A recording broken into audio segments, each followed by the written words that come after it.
IMF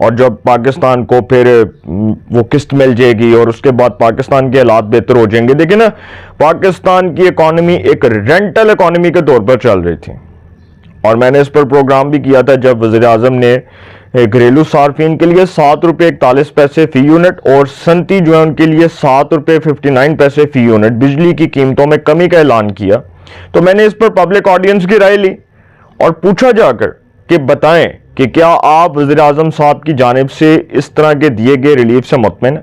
تو بہت سی عوام نے وزیر اعظم صاحب کے اس اقدام کو اپریشیٹ کیا, اور انہوں نے وزیر اعظم صاحب کے اس اقدام کو نہ صرف اپریشیٹ کیا بلکہ وزیر اعظم صاحب کو یہ تک کہا کہ مستقبل کے اندر اس قسم کی جو مثبت خبریں ہیں وہ پاکستان کی اکانومی کے لیے ایک نوید کے طور پر سامنے آئیں گی, خوشخبری کے طور پر سامنے آئیں گی. اب امریکہ کے حوالے سے جو پاکستان کی گورنمنٹ ہے وہ تو جانتی ہے کہ امریکی ایوان نمائندگان پاکستان آئے, اور جنہوں نے وہ چورن بیچا باہر کے ملک میں بیٹھ کر, وہ جو ان کے یوٹیوبرز ہیں شہزاد اکبر, صابر شاکر, عمران ریاض, اور اس کے بعد وہ کیا نام ہے اس کا, حیدر مہدی, عادل راجہ, اس کے بعد بہت سے ڈاکٹر محمد پیرزادہ, مطلب وہ یہ باتیں بنا رہے تھے کہ جی امریکی ایوان نمائندگان پاکستان آئیں گے, پاکستان آ کر وہ سب سے پہلے خان کی رہائی کا مطالبہ کریں گے اور وہ کہیں گے کہ خان کو ریلیز کر دو, اور اتنا پریشر ہوگا پاکستان کی مقتدرہ کے اوپر کہ پاکستان کی مقتدرہ مجبور ہو جائے گی اور خان صاحب کو جیل سے نکال دیا جائے گا. مطلب اس قسم کی خبریں دے رہے ہیں.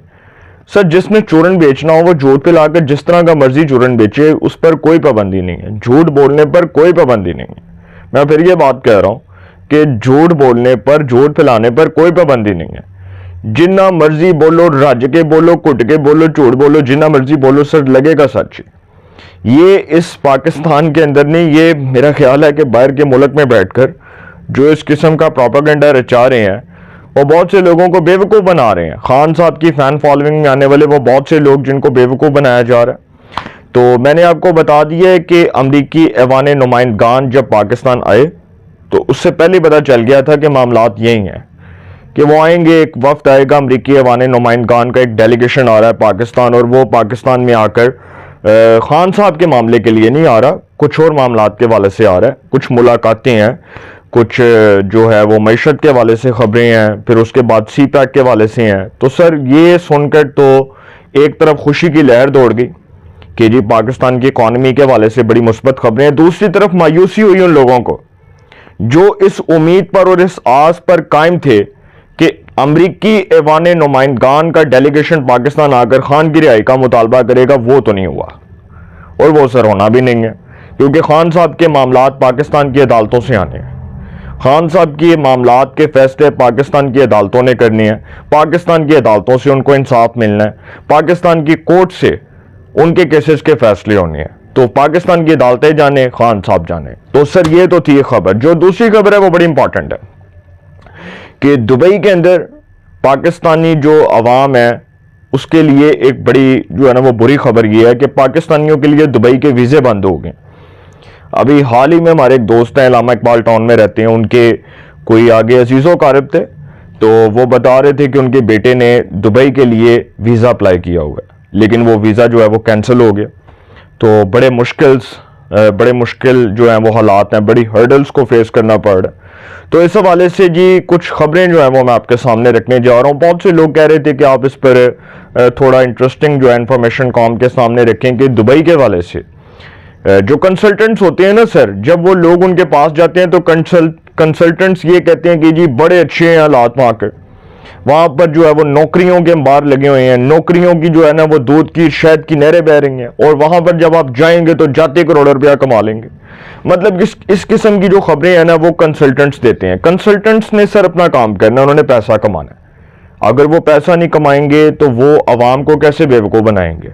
کنسلٹنٹس کا تو بیسک جو کام ہے وہ یہی ہے نا کہ عوام کو گریب کیا, بٹھا کر ان کو انفارمیشن دی, اور جی آپ کو یو کے کی انفارمیشن چاہیے, آپ کو کینیڈا کی چاہیے, آپ کو فرانس کی چاہیے, آپ کو جرمنی کی چاہیے, آپ کو سعودی عرب کی چاہیے, آپ کو متحدہ عرب امارات کی چاہیے, تو وہ جی انفارمیشن جو ہے وہ دے کر اس کے بعد پیسے لیے, پیسے بٹورے اور لوگوں کا کام کر دیا. اب یہ تو کام ہو رہا ہے اس ملک میں. اب دبئی کے جو ویزے ہیں نا وہ بند ہو چکے ہیں, اور اس کی 3 مین ریزنز ہیں. پہلی یہ کہ جو سوشل میڈیا کا غلط استعمال ہے، دبئی کے اندر پاکستانی سوشل میڈیا کا غلط استعمال کر رہے ہیں، ویڈیوز بناتے ہیں، وہاں پر جا کر بہت سی جو پرسنل اور جو پرائیویسی والی چیزیں ہیں وہاں پر بہت سی چیزیں ڈسٹرب ہوتی ہیں۔ تو ایک تو یہ طوفان بدتمیزی جو برپا ہوا تھا، اور پھر میں انسلٹ نہیں کر رہا پاکستان کی، لیکن وہاں پر جو کچھ لوگ یہ کام کر رہے ہیں پاکستانی ہونے کی حیثیت سے، وہ ہمارے جو اسٹیٹ ہے، ہمارے ملک کا بھی نام بدنام کر رہے ہیں نا۔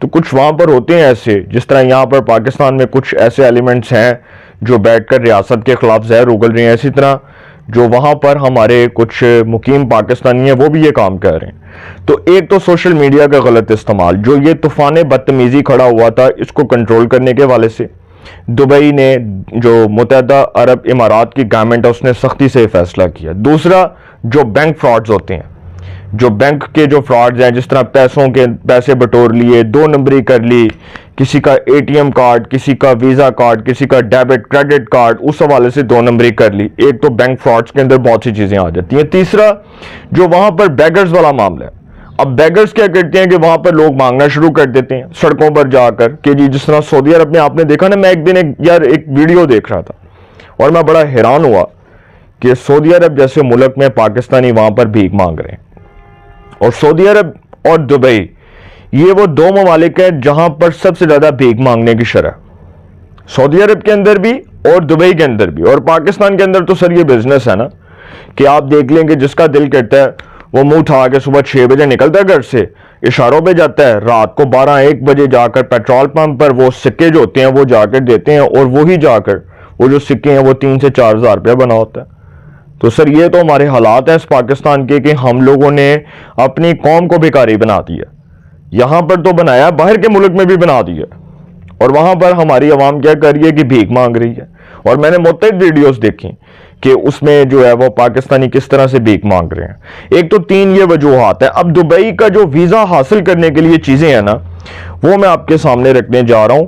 اس میں جی ایک تو بینک سٹیٹمنٹ، اب آپ دبئی کا ویزا کیسے حاصل کر سکتے ہیں؟ ایک تو پہلی بات کہ بینک سٹیٹمنٹ 6 ماہ کی، ہر مہینے جو ہے نا $4000 کے برابر رقم آپ کے اکاؤنٹ میں آنی چاہیے۔ $4000 کے برابر رقم جو ہے وہ آپ کے اکاؤنٹ میں آنی چاہیے، اور کلوزنگ بیلنس بھی $4000 سے زیادہ ہونا چاہیے۔ جو کلوزنگ بیلنس ہے وہ بھی $4000 سے زیادہ ہونا چاہیے، اور $4000 سے زیادہ رقم آپ کے اکاؤنٹ میں آنی چاہیے۔ دوسرا، ہیلتھ انشورنس کم از کم 180 دن کی لینی ہے، چاہے وہاں پر آپ نے 1 ماہ رہنا ہے، چاہے آپ نے 10 دن رہنا ہے، چاہے آپ نے 1 سال رہنا ہے، 2 سال رہنا ہے، لیکن ہیلتھ انشورنس آپ کو 180 دنوں کی لینی ہے، وہاں پر کم از کم 180 دنوں کی کوشش کریں۔ تو ہوٹل جو آپ نے وہاں پر کروایا ہوگا، جس ہوٹل میں آپ رہ رہے ہوں گے، جہاں پر آپ نے رہنا ہے، اس کا ڈاکومنٹ، اس کا ایک جو ہے نا، ایک وہ ڈاکومنٹ ٹائپ ہوتا ہے، وہ ایک پیج ہوتا ہے، وہ آپ نے لازمی رکھنا ہے۔ پھر چوتھا جو ہے وہ ریٹرن ٹکٹ بتانا ہے کہ اس تاریخ کو میں ابو دھابی پہنچوں گا اور اس تاریخ کو واپس آؤں گا۔ یہ چیزیں ہیں جو آپ کو کنسلٹنٹ نے نہیں بتانی، ٹھیک ہے؟ کنسلٹنٹ نے آپ کو بلانا ہے اور اس نے کہنا ہے کہ جی آپ اپنا ڈاکومنٹ فل کریں، آپ یہ کریں، آپ اس طرح سے اپلائی کریں، آپ پیسے دیں، آپ دبئی جائیں اور مجھے کریں، اور وہاں پر جائیں گے تو دودھ اور شہد کی نہریں بہہ رہی ہوں گی۔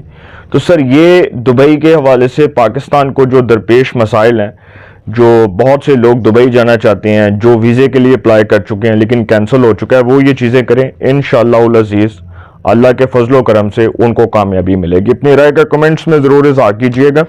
انشاءاللہ ایک نئے سیگمنٹ کے ساتھ پہ ملاقات ہوگی۔ اپنا بہت خیال رکھیے گا۔ اللہ نگہبان۔